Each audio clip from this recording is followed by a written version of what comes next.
Ken is an interesting character and one of the top films from 2023. His journey through the film is one that I find very compelling, and I've only seen people look at the top layer of his plan to bring the patriarchy to Barbie Land. So I wanted to take a deep dive into what makes Ken Kenough.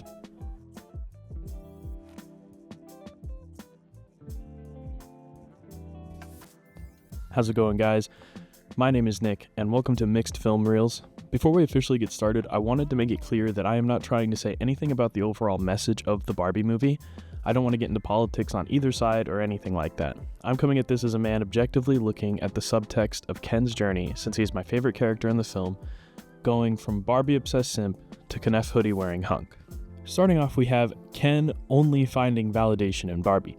When we first meet Ryan Gosling's Ken, the narrator makes it very clear that while Barbie has a great day every day, Ken only has a great day when Barbie looks at him. Barbie has a great day every day, but Ken only has a great day if Barbie looks at him. Looking at this surface level, it makes for an amusing one-off joke until you realize that there are people, not just men, who feel this way about a person. I personally have been in situations where it seemed that the only way to have a great day is if some girl noticed me. This is not a healthy place to be in, and we see this lead into Ken getting excited when Margot Robbie's Barbie says hi to him. He smiles and gets flustered, but then immediately gets jealous the second she says hi to the other Kens and the other Barbies. Hi, Barbie. Hi, Ken. Hi, Ken. Hi, Ken. Hi, Ken. Hi, Ken. I got us both ice cream. Cool. Hi, Barbie. Hi, Barbie. Hi, Barbie. Hi, Barbie. Hi, Barbie. Hi, Barbie. Hi, Barbie. Hi, Barbie. Hi, Barbie. Hi, Ken. Hi, Barbie. Hi, Barbie. Hi, Barbie. Hi, Barbie. Hi, Barbie. Hi, Barbie. What happens next is something that also happens in the real world when someone is in this headspace. Ken does something that he is not good at to try and impress Barbie and ultimately gets injured in the process. Ken doesn't even notice the friends around him who genuinely care for him, the other Kens, and even Alan. He only finds validation through Barbie. Ken!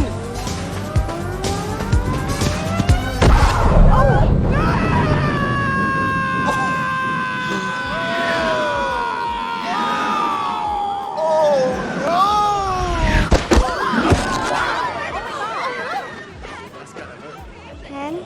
Oh, hey, Barbie. Hi. How much of that did you see? We saw the whole thing. We also see that Barbie doesn't really, I don't want to say care about Ken, but actually, you know what, I'll say it. Barbie does not care for Ken. He asks her if he can spend time with her, but she says it needs to be at her big party, and then afterwards hits him with the soul-crushing line of, "I don't want you here." Wow. You can go now. I thought I might stay over tonight. Why? Because we're girlfriend-boyfriend. To do what? I'm actually not sure. Oh, but I don't want you here. Is it Ken? Ken's just a really good friend, and this is my dream house. It's Barbie's dream house. It's not Ken's dream house, right? Right, as always. And he plays it off, but as we will get into it later, it does affect him. And throughout that, Ken ultimately falls prey to peer pressure and stows away on Barbie's journey to the real world. What are you doing here? I'm coming with you. Please get out. I can't. I made a double bet with Ken, and you can't make me look uncool in front of Ken. Ken's not cool. He is to me. You're just gonna slow me down. Barbie, what if there's beach?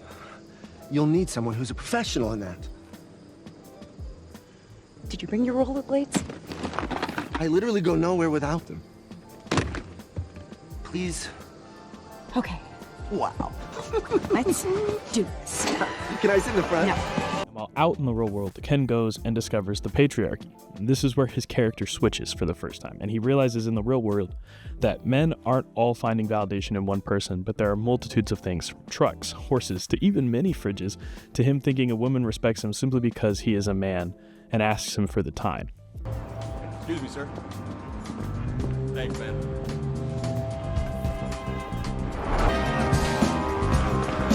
What's up, man? We got a man up on this one. Great workout, man. You're the man! You're the man!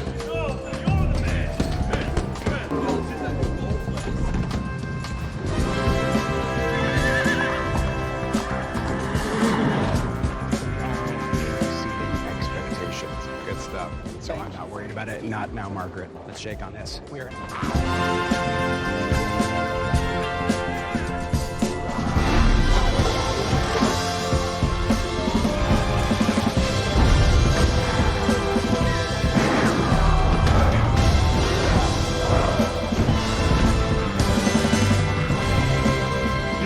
Yes. Excuse me, sir, do you have the time? You respect me. Sorry, no, do you know what time it is? No, I do not.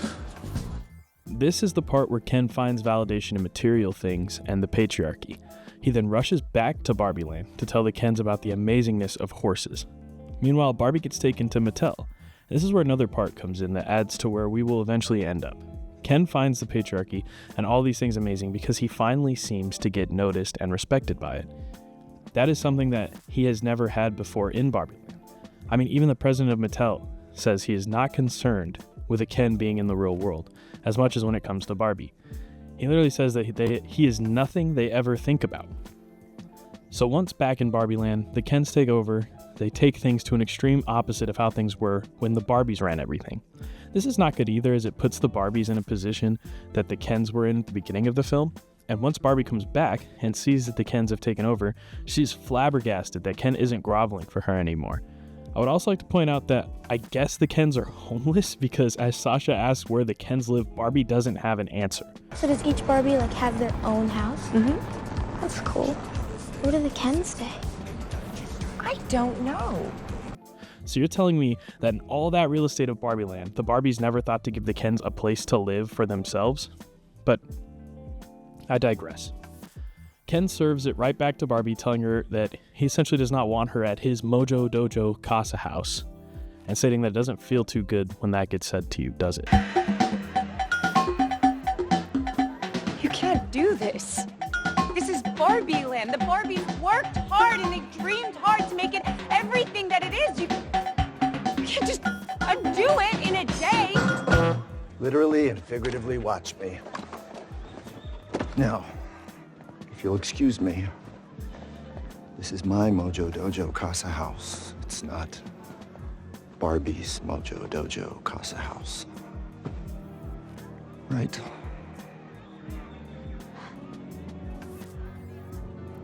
How's that feel? It is not fun, is it?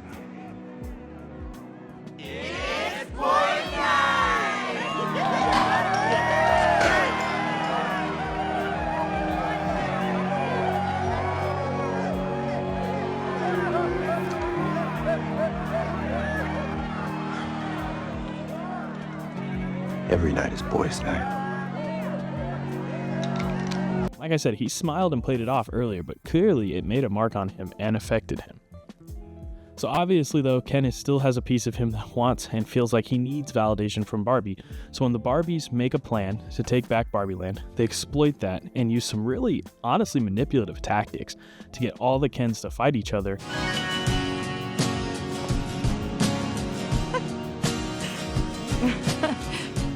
Who are you texting? Huh? Who are you texting? No one. Let me just... Ken! Sorry, one sec.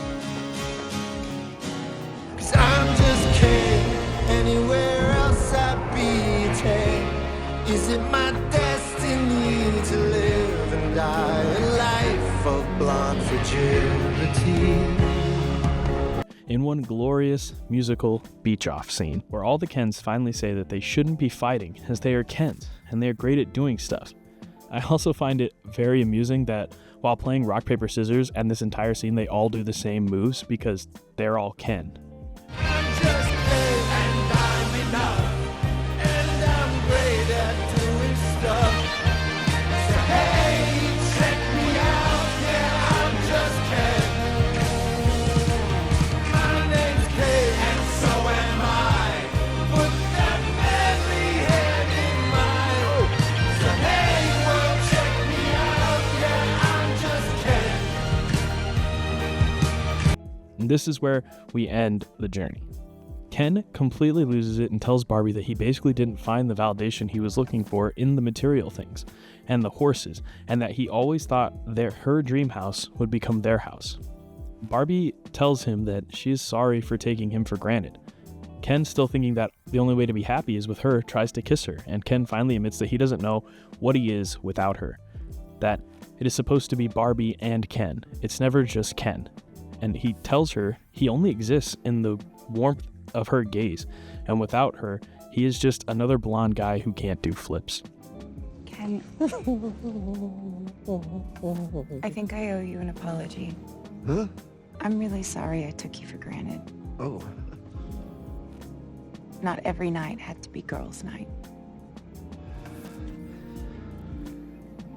Thank you for saying that. Thank you. But it's Barbie and Ken. There is no just Ken.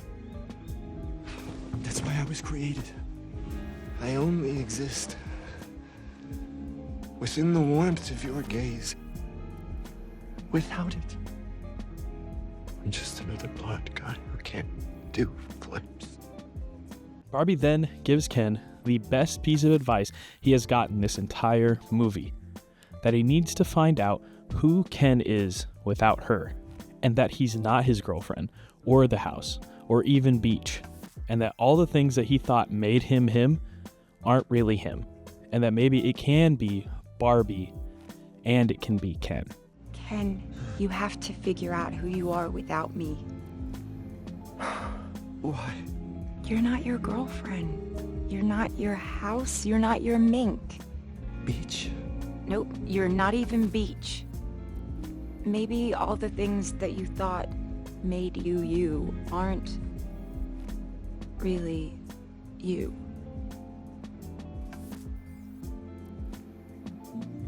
Maybe it's Barbie and it's Ken. That is when Ken realizes that Ken is me, and that leads to all the other Kens realizing it also. Ken finally accepted and noticed that he doesn't need validation from things or even Barbie, that he is enough just being himself. That journey that he went on, while not being the same for everyone, has a real connection to a lot of people, including me. People who have struggled with self-worth in the past and didn't think that they could be enough on their own might have found some representation in a Ken and his journey from only finding validation in Barbie to validation in things and the patriarchy to realizing that you are enough just being you. That's nice.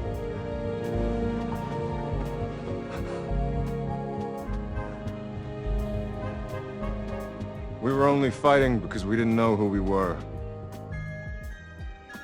Ken is me!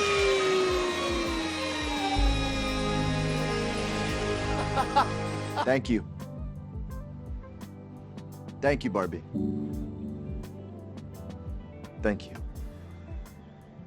Thank you guys so much for watching the first video on this newly rebranded channel for Mixed Film Reels. I plan on doing more things like this, and if you are interested or have some other movies that you want me to take a look at or take a deep dive into on the character arcs or the journeys throughout the movie or even just the making of the movie or the whole message of the movie, be sure to leave a like and comment it down below.